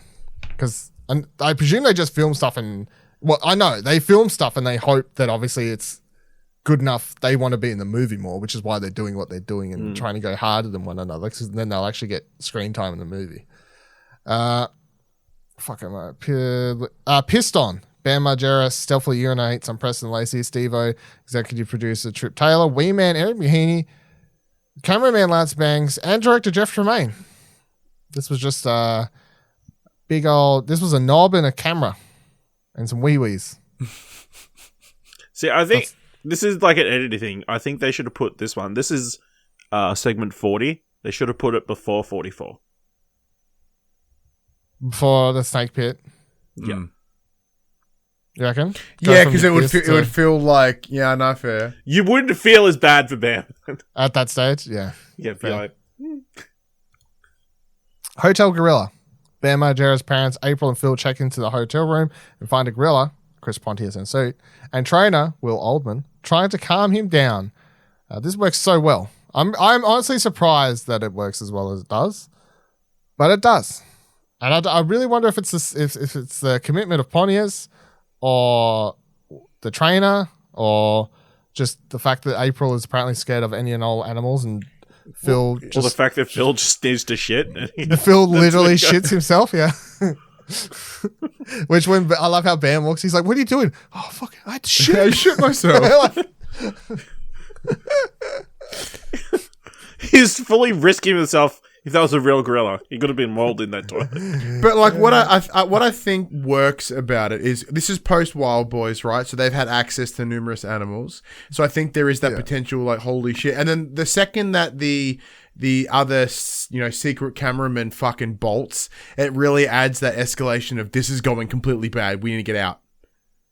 So it's a nice little touch to having him sprint across the room that I think really brings it home. Having everyone like Bam like open the door and be like, oh shit, like acting like it's gone horribly wrong, and they're all running and everything like that. Yeah, it's great. And also just the fact that Pontius at the end just can't even keep it up. Everyone just takes it off. It's like, it's too hot, man. Like, that's it. Bit's over. Fair enough. Will the farters soap bubble? So yeah, Wee Man licks a soap bubble blown from a rectum. That's what I was talking about before. You can taste fart bubbles. The Invisible Man. Johnny Knoxville is camouflage painted to match the background of a drawing while a bull is attacking him. I just love how well the drawing looks, like, and how matched he is, and that's a props to the art department on that. That's a. I think the art department is that one dude, and it's the one dude. It is with the sunnies and the headband from the BMX river, whatever he's. And he was in Viva. Yeah, I'm trying to think of his name. Well. They call him Sweetheart. That's all I remember. It's Seth. Yeah, Seth. Yeah, like that, I think. Yeah, I don't know what his actual job is, but like, unless that is actually his job, I assume something. But yeah, that's what he does. Does this stuff and paints the ass. What a job! Because he does that, and I think he creates the kayaks as well for that one episode of Viva La Bam where they do like the kayak race or some shit. I think he builds those as well. So I don't know where he came from or what is, but he's around. Where is he today? Who knows? Maybe somewhere. Yeah, this is quite good. And Johnny Knoxville gets just absolutely destroyed at the end. He gets like full fucking 360 spun up in there, basically. So essentially, he gets like, he's almost landing on his neck, like straight on his neck. But that little kick he gets at the end actually prevents him from breaking his neck. It's insane. Like if it didn't boot him that little bit on the way out, that would have been bad. Real bad. That bull felt bad. It was like love tap at the end. He's like, I won't kill you. Which it's so funny to think that he gets that close to dying from a bull and he just goes back to them now to do forever. Like, but maybe not dying, just severe injury. Yeah, or like fucking paralyzed, I guess, or something like that. Snake Pit. Bam Margera is about to do Rocky IV and Jeff Tremaine, but falls into a covered trap pit with rubber snakes. The crew later throws real snakes into the pit. So as we talked about last week, mean or it's okay because it's for the movie. Because Bam is legit about to have a panic attack. So, or is having. This was the one that felt the most mean. Mm. And again, I think it felt meaner than the last movie. Yeah, yeah. You could counteract that by putting the pissing stuff in front of this. Yeah, like and direct the Rockies. comeuppance. Yeah, all that stuff. Or maybe that's why it is here because they've shown him this entire movie punching people, doing the wee thing. Now, pranking his parents, and then it's like, right, they make sure there's no more other pranks from Bam after this. This is the finale of Bam prank stuff, and this is hey, his comeuppance for everything he's done this entire movie. He gets to have a fucking full-on panic attack, which I don't know if that's completely fair, but I think maybe that's their the storytelling logic. Yeah, the storytelling for it. Yeah. Yeah. What do you think of this one, Ryan? Yeah, this one does feel mean, but it does have that weird like comeuppance feel to it. Because I think the thing with Bam, and this comes across like all his work, is like he is a obnoxious child, and you do get a little bit of like, well, you kind of deserve it, mate. Like you've been an absolute dick, and you're the one that takes pranks against you the worst, and you deliver them the most. So yep. I think that's kind of the reasoning behind it. He's like that friend who loves shit talking or like joking or whatever, but the one time you make a joke to him or about him or it's too far, mate. It's too far, yeah. Yeah, it's too far. You've done it now. We all know someone like that. Ash. Yeah. It's number 44. Same bit. Yeah, I feel like it feels a bit mean, personally. Like this was one of those. I wasn't laughing. I was just like, he deserve it, but I don't know. Maybe not. How are you gonna get all those snakes out? Maybe I don't want to watch it. You deserve it, but I don't want to watch. And those poor snakes, feel bad for them too, just being chucked around like that. Come on. Yeah. Just dumped. Just kill those fucking disgusting animals and put them out there. It's like a 6-foot drop. Yeah, where they drop from. Yeah. I don't know if snakes have fall damage or if they turn that off for them. Snakes aren't normally known for their just being fucking ability to fall into holes, so yeah. I don't know. I mean, they don't have bones to break, so yeah, I guess that's the thing. They have bones. Baseball dick. Chris Pontius's penis swings at mini baseball and hits. This is by far one of the funniest bits for me because I love the absolute misuse of the black bar. Like, that is comedically brilliant. Like, I wonder whose that's the part that I love the most. Not like the it is funny to see someone hit a ball with the dick, but like it's the inconsistently inaccurate like censor bar that gives me the cartoony giggles. Like, I think it's tremendous. It was that guy's first day on the job and he couldn't motion track it correctly. Yeah. Yes, it's quite funny. It's quite funny. I do Obviously, the edit was the massive thing that helped it. Then we get to the final main start, of course, before the closing, which is Poo Cocktail Supreme. Steve-O's inside a feces-filled porta potty that's hooked to 2 tall cranes with bungee cords, making the porta potty fly up and down. And Steve-O is not happy. I love Dunn just standing there at the open door. They look happy about it. So good. And it works so well, this whole fucking thing. It's absolutely disgusting, but it works literally. They could not have complained about the way this. No, this is what's going on. This is what we planned visually to happen. very impressive. And it does exactly what they planned. Exactly what they wanted. And in 3D, watching those droplets come at you was something. Yeah, that's true. Oh, those little poo droplets in 3D. Just when it comes all the way down and like all the poop just is leaking out of it. Yep. No. I love so Steve-O puts earplugs in and nose plugs, and then as soon as the thing flies up, he obviously subconsciously opens his mouth and screams and just. But he plugged his ears and nose, but yeah, because like you see him scream, and then when the splash comes up, he goes, and he shuts his mouth, and then he goes, "Oh fuck, I can't breathe," and then yeah. I don't think you thought that through at all, but no, you should have put some sort of mask. Yeah, face mask. You know, if you had known. Got a helmet though. A hard hat. It was effective. Yeah, hard hat. So yeah, what do you think of this? The final prank. Well, I mean, I think it's probably stunt. The most impressive stunt of the of the film. Gross. Bam, full on pukes like as well. He can puke on demand though, so there's also that. That's true. Yeah. Visually interesting, but like pretty disgusting. It's true. It's fucked. It's fucked. But it is. Yeah, it is like visually fascinating. And it is because it's a little throwback to I think what was the original poo cocktail, which was Johnny Knoxville in a porta potty being pulled up by a dump truck. Yeah, for the TV show. Yeah, so like it's a great little throwback. It's also which it also then ties into everything that happens in this next part. But it's just gross and. Yeah, fuck, it's a complete... If we want to talk about escalation, like, it doesn't have the intensity of, say, like, the terrorist bit from 2, but it's at least like, well, this is absolute gross out, and there's no... I don't know how you could make something grosser, really. Yeah. And, I mean, the first movie just ends with, it's pretty simple, like, just toy car and ass. And then number 2, they're like, well, we're doing a terrorist thing now, but this one feels more in line with toy car up your ass, because, I mean, it's elaborate, but I guess if it had to... It still feels more like a toy car up your ass level of humor. And yeah, it's absolutely fucking disgusting. And yeah, I remember watching it in the cinema and just being like, that's fucked. But also being quite impressed that you could see all those poo droplets quite well. I don't know if it adds to the movie or this is the best way to watch it, but Then we get to the closing moment. Closing skit is done in a similar fashion as the introduction, but uses explosions as objects are thrown at the cast to the tune of Tchaikovsky's 1812 Overture. After the explosions are finished, the cast members are flushed away by a wavefall.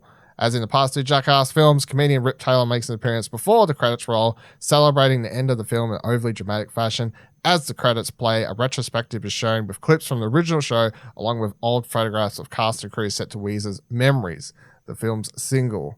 Knoxville's daughter, Madison, is also seen in ending credits, joining in on the prank fun. Ryan, what'd you make of the final stunts and everything? This as well. It's great use of 3D, great use of Phantom Cam. I'll get into it a little bit later, but I think the ending's great. Everyone had the little place. It's cool little mini explosives, mini stunts in a big room, and then of course the ending just getting everyone get obliterated. It made I'll get into when we give our final thoughts on all this, but it was. I really dug it. I dig this whole movie. I think this movie's great. Ash? Yeah, it was a cool ending. Not as... I don't know if it was as big budget or as massive as the second one, but obviously all those explosions everywhere, and then I'm assuming they didn't know that wave pool was coming. I don't know. They must have, but... They probably had an idea, but they probably just didn't know how hard it would hit you when that much water's just dropped. I shout out to Ryan Dunn for picking up Wee Man as he almost gets waterboarded and getting stuck in that net at the end. Yeah, that's that moment of breaking character, if you want to call it, and be someone could actually he's actually needs help. So, which is good. But yeah, this is a great. I love the ending. It's funny because the first one ends with the fake old people explosions things or whatever, and then this one's quite good because they actually have legit explosions and that's because they're all old people now. That's true. I'm sure the next one will be even more. Yeah, it's a good bit. And then Rip Taylor for the final time, and they're not going to have any Rip Taylor and Jackass Forever, obviously. So it's final Rip Taylor ending here we get for what they thought was going to be the last. Obviously, what they thought was going to be the final Jackass film, which is why you get all the photographs and memories, and here they are in the original show, here they are as a kid, or and here they are in this film, and all that sort of stuff. It very much feels like the finale, the last leg, and they were never going to do another one after this, and that's obviously what I guess everyone thought. I know that's what I thought. I didn't think we was ever going to get another Jackass after this one. I thought this was 110%. I remember when this came out. And I remember reading reviews of this, and people are like, "Man, these guys are too old for this shit now." It's well, fuck. If only those reviewers had known at the time. And then watching this, and again, it's I think because I did watch 3.5 after this, which I do want to sort of briefly go over after this. Not usually I'll watch it, so I'll just kind of run down or whatever. But I got it more so watching 3.5 because there's a lot more just interviews with Dunn in that one. But yeah, there is that moment, of course, it's the final. We get to this one, you get the memories thing for Dunn and be oh shit, no Dunn and Forever, hey, that's fucked. Yeah. What do you think of so what are your final thoughts on this film in closing before I kind of give my quickish thoughts on 3.5 and stuff? Ryan, sorry. It's been an absolute trip. I don't the irony is that every time I've joined you guys in some sort of watch along special, they have always been things that have meant the absolute world to me at different parts of my life. And I appreciate that because you've given me a time to reflect and look back, and watching this this was these three episodes, these three movies have been such a look back at what I feel is a completely different time of my life.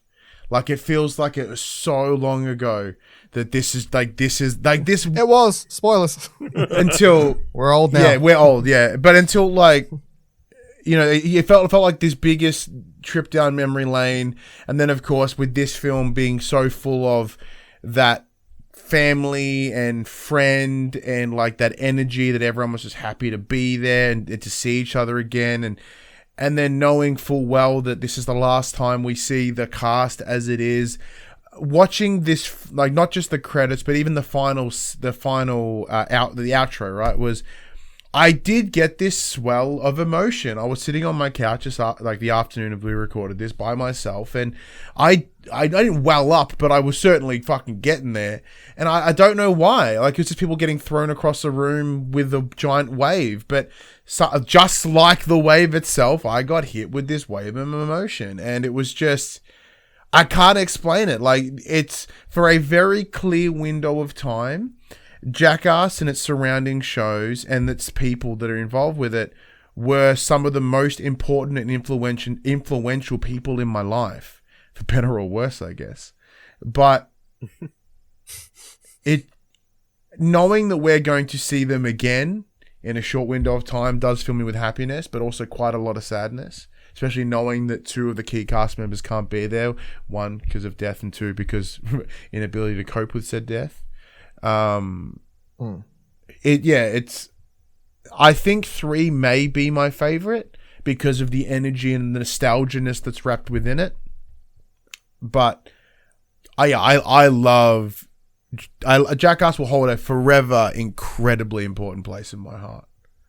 And it's been so good to be able to redo it with you guys. So thank you. I know this was supposed I know this was supposed to be like a silly let's watch Jackass for 3 weeks, but it's actually been a really good mental health thing for me, to be honest. It's been great.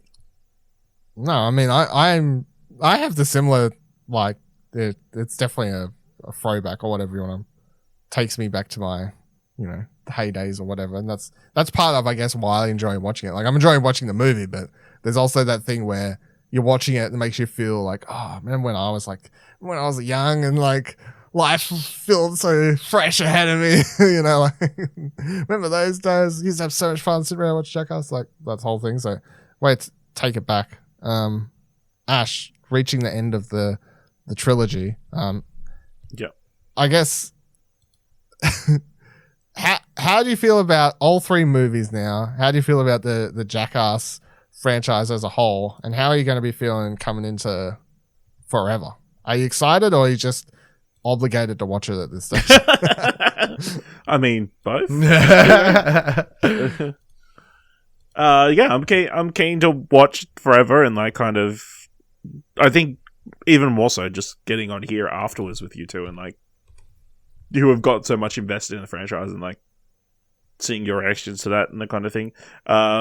It's kind of been obviously a different experience of being hit 3 weeks of Jackass content for the first ever time, and trying to understand why it was such a massive phenomenon.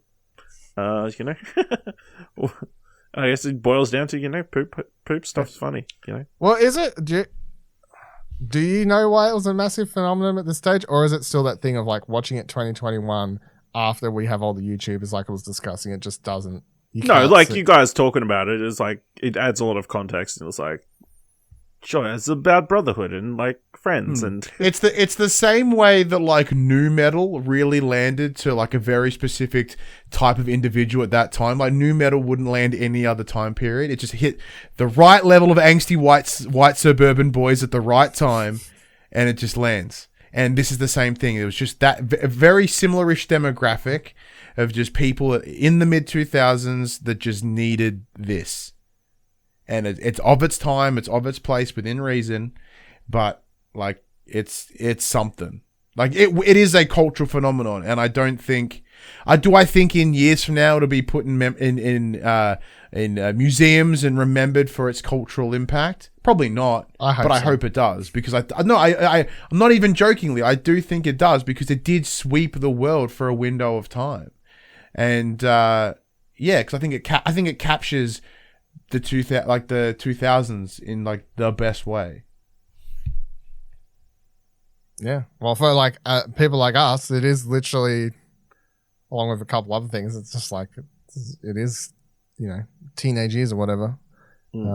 For whatever our generation is, I guess. What the fuck? What do we call our generation? We're technically millennials. Rebels without a cause? No, okay. Millennials without a cause. Yeah, so before we wrap up, I did watch 3.5, which I kept being like, oh, I probably should. And I did, because it was the one thing I actually hadn't watched. Which is a weird movie because, yeah, like reading the quick trivia or whatever, it's like they put out the trailer literally a week before Dunn died. And then, of course, that made it just weird to put out, I guess. They obviously postponed it for a while and they put it out. 3.5, so I said I didn't like 2.5 because it just felt like a bunch of random deleted scenes chucked together without any sort of cohesion or really felt like watching a proper movie. 3.5 was really good. Yeah. Like, I would actually say 3.5 is better than 3. 3 in 3D, better than 3.5, but I thought that 3.5 compared to 3 without the 3D, I would rank this higher. Or maybe it's only that good if you've actually watched the rest of the franchise and you enjoy the interview aspects of it, because the movie's put together with a bunch of deleted stunts they didn't use, all of which are pretty fucking good. Like, they all feel like they could have been movie caliber. There's none that really feel like, oh yeah, I see, like, while that was deleted. Like, they all feel like they could have fit in the movie in some stage, which is good. But then they also have these interviews spread throughout it. Some of them seriouser than others. Like, they're talking about what it's like filming a Jackass movie. They're talking about, like how they couldn't do so much more public stuff because of this. Like Tremaine, Knoxville, Bam. I think one of the funniest moments I have had laughed in, and maybe it's because I hadn't seen this before, so it was making me laugh more because I was getting like a fresh reaction to it, which is actually a Bam and Dunn thing where they're on like two of those. Do you know what I'm talking about? Yeah, so they're sitting on two of the directors' chairs, and for some reason, Dunn's sitting in his perfectly fine, but Bam is incapable of sitting in his, and it proceeds to just break and crumble, but slowly. So, like, what we see, and the thing that, like, I was going to reference this as well, because what you're seeing is two friends just belly laugh with each other as one of them proceeds to drop lower and lower to the ground as this chair slowly crumbles underneath them until it becomes a literal pile of kindling. It's beautiful, It starts with him somehow falling over. Like, he leans back and it falls backwards. Yeah, he leans back slightly. He fucking falls over and eats shit, of course. And he gets back up and Dunn's like, what the fuck are you doing? And then as Bam sits back in the chair, it just like starts crumbling or whatever. And there's falling and falling. And then, of course, the both of them are just like laughing at each other, losing their shit. And Dunn's like, what the fuck? And then Bam's just like slowly going down. This chair's just falling to pieces. Fuck, I was laughing. I was losing my shit laughing at that. I thought it was one of the fucking funniest things I'd watched sometimes. But yeah, maybe that I'm laughing so much because it's the two of them, and yeah, I'm like, I have so much hours of laughing at the two of them between Jackass plus obviously more like Viva La Bam stuff where they're just because you get a lot more of just them fucking around in Viva La Bam, obviously more so than Jackass or CKY stuff, I guess, as well.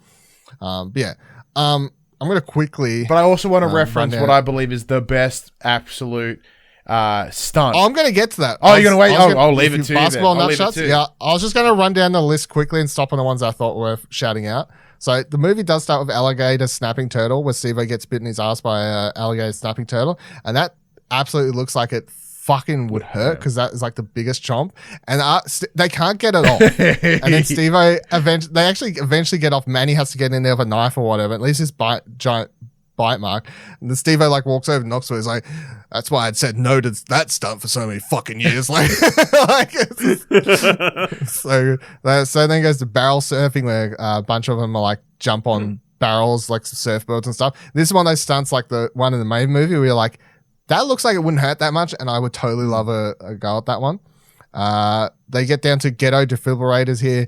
Bam and Ryan wake up Ehren by shocking him with defibrillators while he's like trying to sleep in office. That feels like classic sort of CKY like prank wake up type sort of stuff. There's a bit here with Ehren McGhehey trying to prank Bam with he's standing behind, and they interweave it with like interview footage where so Aaron's like standing behind a typical wire fence that you can easily see through with like a pole with a glove on it because he wants to get Bam, and then it cuts to interview with Bam and Ryan later where they're like, he's just standing there for a fucking fence, you can easily see him. So then he comes around and Ehren gets shitty or whatever, and Bam like they start like legit throwing punches and fighting, and people actually have to break them up and whatever else, which is like a weird thing to see. But then like Bam, they like shake hands and like whatever, it's fine, all this sort of stuff. Like, what a weird moment, but you wouldn't get that in the rest of the thing.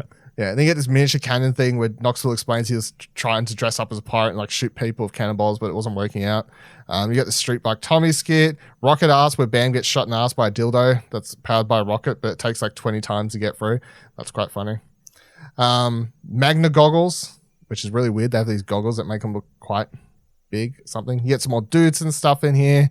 The blowback, Bam. There's a lot of Bam and Dunn stuff actually in this. The blowback, Bam and Ryan Dunn run into a wooden pole while holding a long stick on either side. So they keep trying to do this, and it's like that is a literal Tom and Jerry skit, literally as well. Yeah.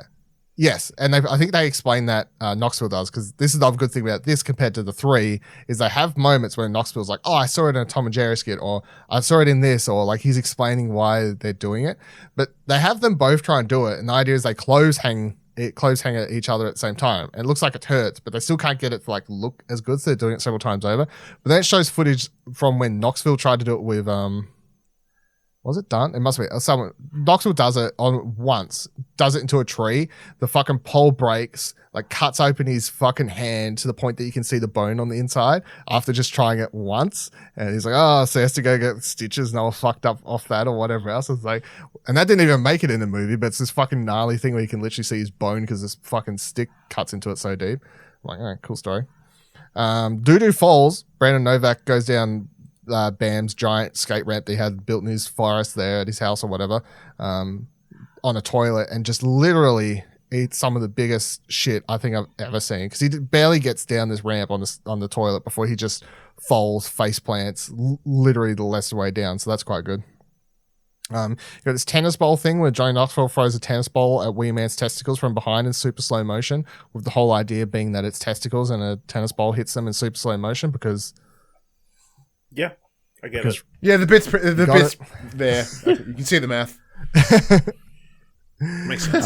They have this bit where they got bareback base jumping, which doesn't turn out to be a very good skit, but because this movie has the interview stuff, they make it quite funny, because they explain that Dave Englund hadn't been doing many stunts or whatever, and he gets really angry drunk, and they have this footage of him being like an arsehole while he's drunk and whatever. And they explain that the next morning, because he was an arsehole to everyone while drunk, they were like, they forced him to do this, and basically just Tremaine kept telling him to do it over and over and over and eat shit every time, just as revenge for how much of an arsehole he was. So it's like, it doesn't look very good because he's jumping off a horse with a parachute, and it just doesn't work. But with the interview footage, it kind of works within the context of this film, which is quite good.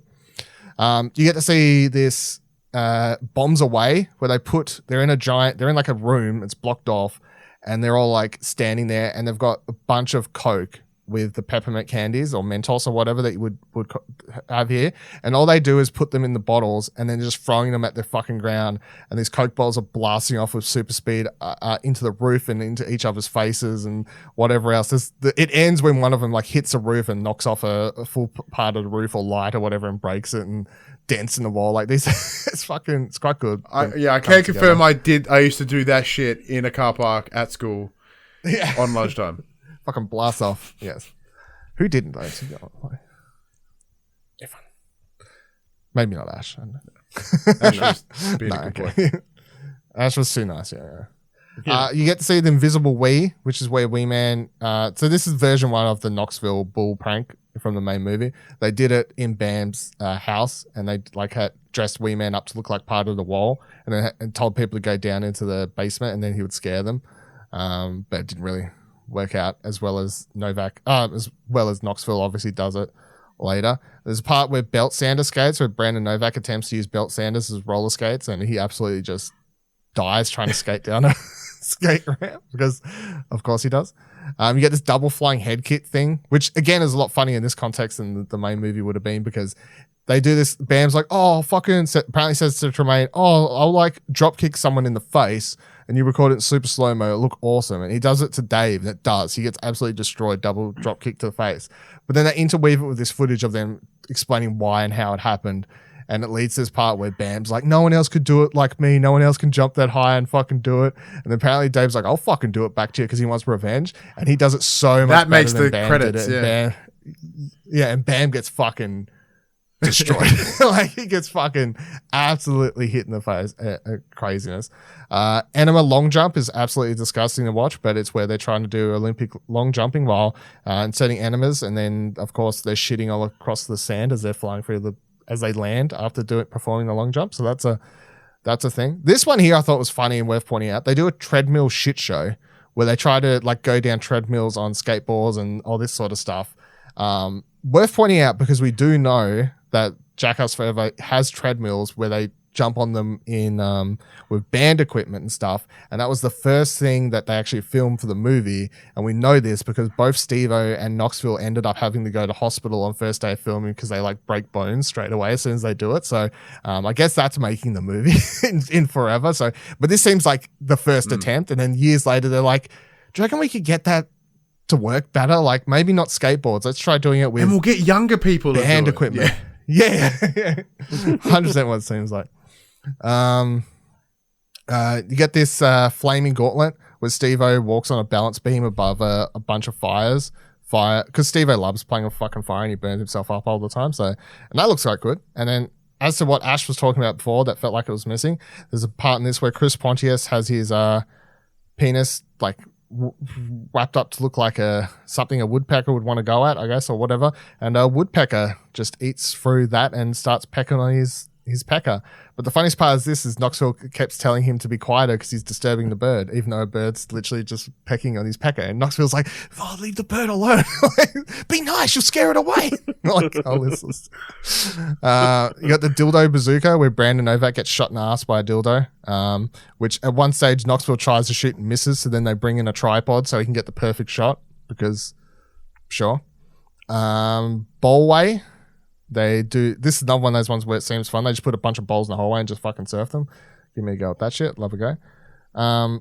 Penis costume. Chris Pontius performs stunts which involve his penis dressed in a mouse costume, such as putting his penis in a mouse trap and having a cat play with it. That's the one I was talking about, where they talk about how it didn't really work, and because the cat was just quite happy to play with it and they wanted it to like attempt to scratch it or whatever, but it's fine.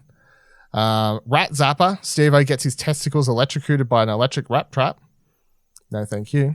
Change sunscreen. This is a big one for this movie that you didn't have the first one. So they do a skit where it shows Knoxville. They talk about how Knoxville never gets pranked. Not because they don't try, but because he's so good at always being aware and just like that. They say that Knoxville's super hard to prank and get. You just can't get him. So they do manage to get him at, it seems like it's the Jackass 3 premiere somewhere, it must be Los Angeles or whatever the fuck they had it.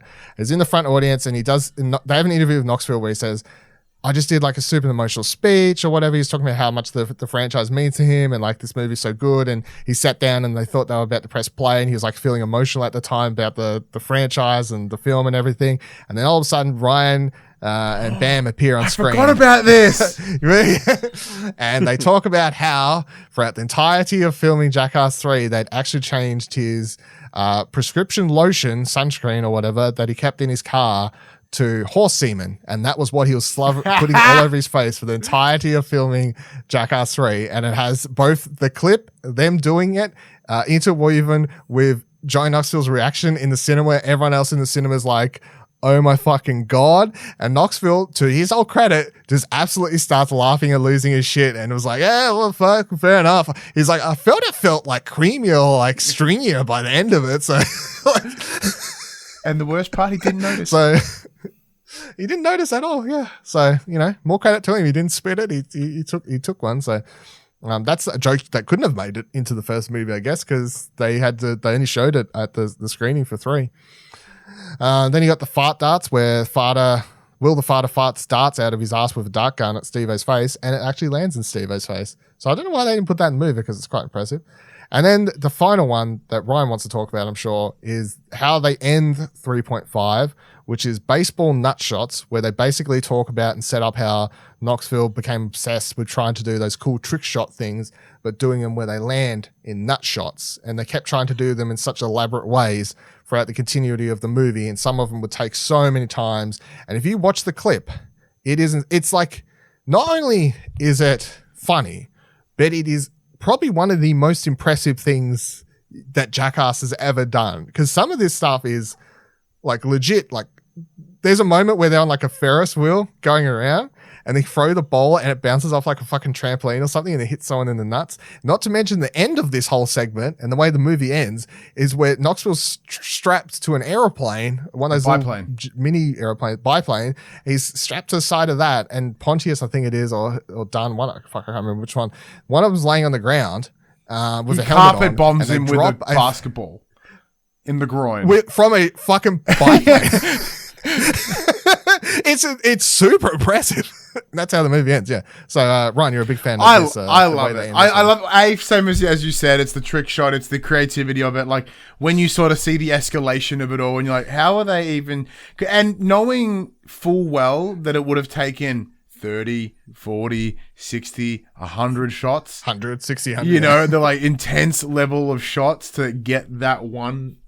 I understand why it didn't make why it made it make the cut, just because of the pure time constraint. But I think nut shots are pretty funny at the best of times. But like when you sort of add tricks to them and something elaborative to them, it's even better again. It's beautiful. So good. And did you watch that clip that Ryan shared, Ash? Yeah, I'm watching it now. Yeah, watching it now. No, it's just like Simpsons, man. Yeah, it is. Yeah. It's 3.5 minutes of man getting hit in the groin with football. And I'm like, this is tremendous. Give that man $10,000. You know, like.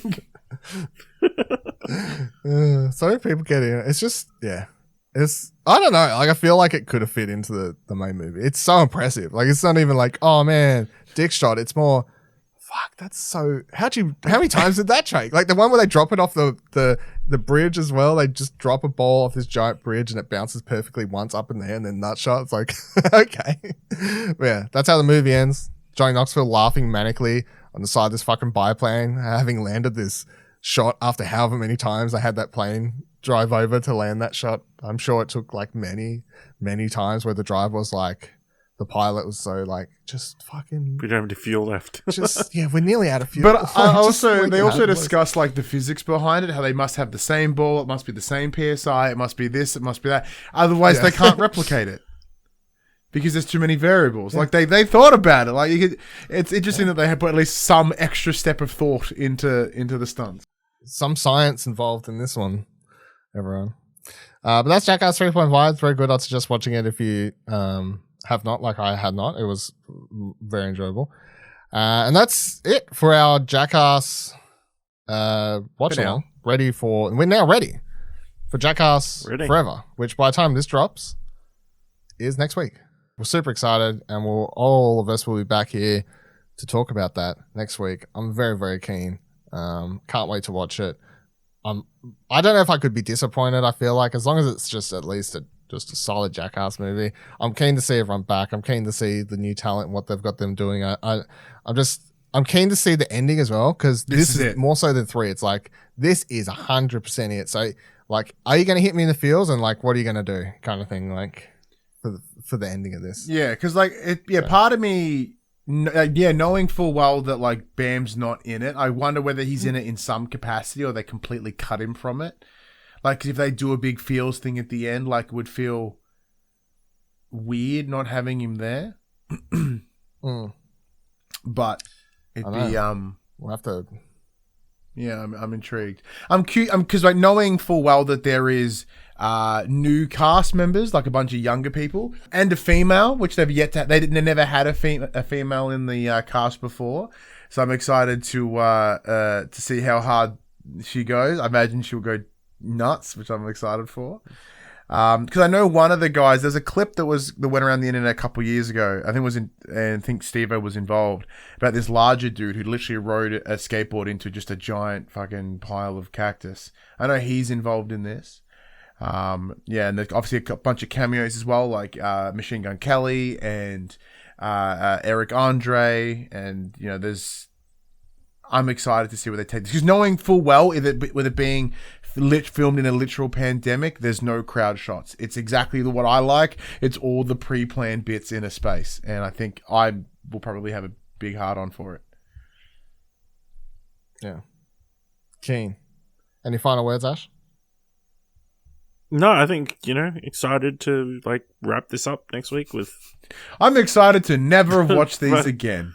It's like I'm excited to be able to forget all this and move on with my life and return to good cinema. What do I want to watch? Good cinema.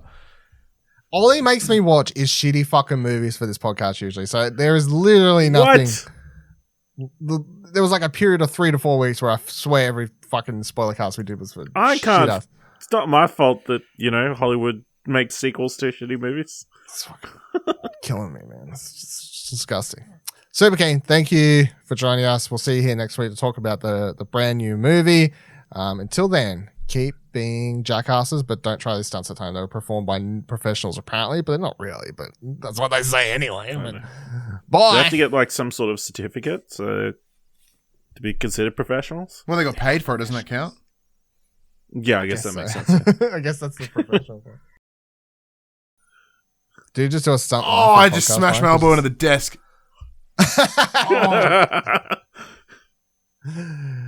Welcome to Jackass. We're going hardcore today. Fuck, it sucks. Hitting our funny bones. This is desk elbow. Yeah, this is podcast desk elbow.